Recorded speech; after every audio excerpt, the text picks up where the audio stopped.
یقیناً یہ ایک بہت بڑے دکھ کی خبر ہے کہ عالم اسلام کا بہت بڑا نام شیخ الحدیث و تفسیر علامہ خادم حسین رضوی صاحب اچانک انتقال کر گئے۔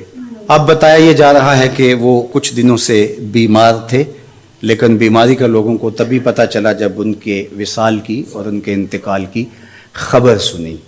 انہوں نے جس طرح سے زندگی گزاری اس کا گوشہ گوشہ آپ کے سامنے ہے، اور آج وہ اس دنیا سے سرخرو ہو کے اللہ کے حضور پیش ہو رہے ہیں۔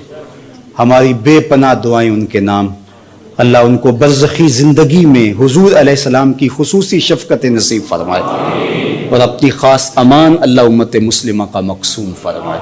ان کے پسماندگان، ان کی اولاد ہے، ان کے تلامذہ ہیں، ان کے متعلقین ہیں، ان کے ساتھ محبت کرنے والے، اور ان کی تعداد لاکھوں میں نہیں کروڑوں میں ہے۔